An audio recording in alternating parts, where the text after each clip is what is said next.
जय मसीह मेरे दोस्तों, प्रेज़ लॉर्ड। मैं इस वक्त अमेरिका के ह्यूस्टन में हूँ और मेरे मन में इस वक्त प्रभु कुछ बातें डाल रहा है जो मैं आपके साथ में शेयर करना चाहता हूँ। मुझे पता है कि फ़िलहाल इस वक्त में भारत में रात है और लोग सो रहे हैं, लेकिन यहाँ पर दिन है और इस वक्त में तकरीबन दोपहर के 4 बज रहे हैं। और जब मैं मेडिटेट कर रहा था, मध्यस्थी कर रहा था, प्रार्थना में था, तो एक थॉट मेरे दिमाग में आया और वो यह है कि मत्ती का किताब उसका 6वां अध्याय वचन 33, मैथ्यू 6:33, वहाँ पर लिखा है कि पहले तुम मेरे राज्य की और धार्मिकता की खोज करो तो तमाम चीज़ें जो हैं तुम्हें मिल जाएंगी। दोस्तों, मैं बताना चाहता हूँ कि हमारा जो हिंदुस्तान है या फिर हमारा जो विश्व है, जो मसीह माने जाते हैं या जो यीशु के फॉलोवर्स हैं, जो यीशु के पीछे चलते हैं, अक्सर देखा गया है कि वे है ना, प्रार्थना करवाने के लिए ज़्यादा होड़ में रहते हैं। अगर पास्टर मिल गया तो पास्टर मेरे लिए प्रार्थना करिए, मेरी बिजनेस चल रही है वो ठीक हो जाए, मेरा नौकरी परमानेंट हो जाए, मेरा बेटा है उसकी शादी के लिए रिश्ता आ जाए, मेरी बेटी है उसके लिए जीवन साथी मिल जाए, या फिर मेरी शादी हो चुकी है लेकिन संतान नहीं हो रहे हैं, या फिर है ना ऐसी कोई बीमारी है जो डॉक्टर ने कहा है कि इलाज नहीं होगा। ये तमाम चीज़ें जो हैं हम मसीह लोग कई बार ये निवेदन के साथ में आते हैं। मैं भी जब बाहर जाता हूँ, ट्रैवल करता हूँ, तो लोग मुझे मिलते हैं और कहते हैं कि पास्टर प्रार्थना करिए, ये तकलीफ़ है, वो तकलीफ़ है। अक्सर देखा गया है कि मसीह लोग जो हैं, जो यीशु के फॉलोवर्स हैं, मसीह को मानते हैं, उनको बनाया गया है या बुलाया गया है दूसरों को ठीक करने के लिए, है ना? दूसरों को चंगाई देने के लिए, दूसरों को प्रभु के राज्य में बताने के लिए। लेकिन देखा ये जा रहा है इन दिनों में, जो कि बहुत ही दुखित बात है, कि मसीह ज़्यादातर बीमार हो रहे हैं, मसीह ज़्यादातर तकलीफ़ में आ रहे हैं, मसीहों के पास में कर्जा है, मसीहों के पास में समस्याएं हैं। ये तमाम चीज़ों से हम देखते हैं। आप विश्वास नहीं करेंगे कि मेरे नंबर पे, मतलब मेरे फ़ोन पे अक्सर ऐसे फ़ोन आते हैं कि पास्टर डैनियल प्रार्थना करिए, है ना, मुझे रात में नींद नहीं आती है, बुरे सपने आते हैं, डर लगता है। ये तमाम चीज़ों से बहनें फ़ोन करती हैं और कहती हैं कि हम इतने सालों से चर्च में जा रहे हैं, लेकिन हमारे साथ में कुछ भी नहीं हो रहा है। ये तमाम चीज़ों को ध्यान में रखते हुए मुझे ये समझ में आया और प्रभु ने बात करी कि क्यों ऐसा हो रहा है। वचन बिल्कुल स्पष्ट है मेरे दोस्तों। अगर आप इस वीडियो को देख रहे हैं तो मैं आपको कहना चाहता हूं कि परमेश्वर अपने कहे हुए से कभी नहीं मुकरता। यीशु ने कहा पहले मेरे राज्य की खोज करो।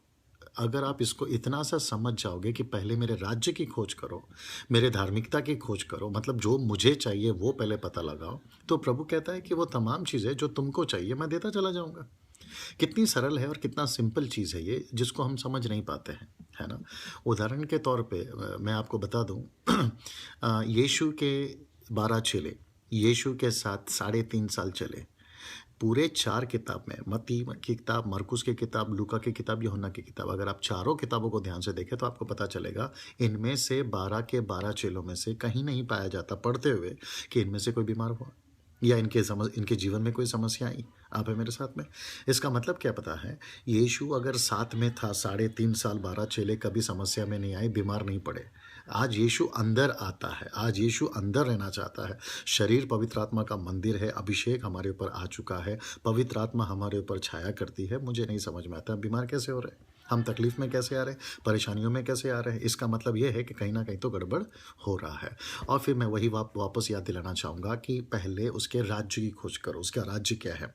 उसका राज्य यह है, नंबर 1, उसका राज्य है परमेश्वर का सुसमाचार हर लोगों को सुनाना, उसके राज्य को नीचे लाना, उसके राज्य को लोगों तक पहुंचाना, सुसमाचार सुनाना। नंबर 2, परमेश्वर का सुसमाचार सुनाते वक्त में जो लोग जीते जाते हैं उनको परमेश्वर के राज्य में बढ़ाना, दूसरे शब्दों में चेला बनाना। नंबर 3, परमेश्वर के राज्य में जब वो चेला बन जाते हैं या परमेश्वर में बढ़ना शुरू करते हैं, उन्हें स्थापित करना कलीसिया के रूप में। या तो वो मेगा चर्च हो सकता है या फिर छोटा हाउस चर्च हो सकता है, लेकिन कलीसियाओं में तब्दील करना, उनको बढ़ाना। ये तमाम चीज़ें अगर हम नहीं करेंगे तो परमेश्वर हमें जो देने चाहता है, आशीष देना चाहता है, वो हमें कैसे कर दे सकता है ना? यशायाह की किताब उसका 59 का वचन 1 में लिखा है कि क्या मेरा हाथ छोटा हो गया है? क्या मैं बहरा हो गया हूँ? क्या मैं तुम्हें चंगाई नहीं दे सकता? क्या मैं सामर्थ नहीं कर सकता? कर सकता है। लिखा है कि तुम्हारे अधर्मों के कामों ने मुझे तुमसे अलग कर दिया है। ये क्या चीज़ें हैं? इससे ये साबित होता है कि परमेश्वर चाहता है कि हम इन बातों को समझें और परमेश्वर के राज्य को पहले ढूँढें, परमेश्वर के राज्य के बारे में पहले ध्यान रखें, उसकी परवाह करें। तो परमेश्वर हमारी परवाह क्यों नहीं करेगा? इन इंग्लिश वी से sometime, I heard about this saying, if you do his will he will pay your bill. इसका मतलब क्या है कि जब हम परमेश्वर की मर्जी को पूरा करेंगे तो परमेश्वर हमारा हर एक बिल चुकाता जाएगा, है ना? तो मैं इनकरेज करना चाहता हूँ इस फेसबुक के थ्रू से या यूट्यूब के माध्यम से या व्हाट्सएप के माध्यम से लोगों तक ये पैगाम देना चाहता हूँ, या फिर एक छोटा सा वीडियो क्लिप बनाकर आप लोगों तक लाना चाहता हूँ कि जितना हो सकता है पहले परमेश्वर के राज्य की खोज करिए, उसको जो चाहिए वो दे दीजिए। परमेश्वर आपको हर चीज़ जो आपको चाहिए वो देता चला जाएगा। मैं उम्मीद करता हूँ कि इस वचन से या फिर ये जो छोटी सी क्लिप है इससे आप आशीषित हुए होंगे। तो अभी से आपका जो मोटिव है, आपका जो फोकस था, उसको चेंज करिए और प्रभु को क्या चाहिए वो देखिए, प्रभु के राज्य को बढ़ाइए, परमेश्वर आपको ज़रूर आशीष करेगा। आमेन। God bless you.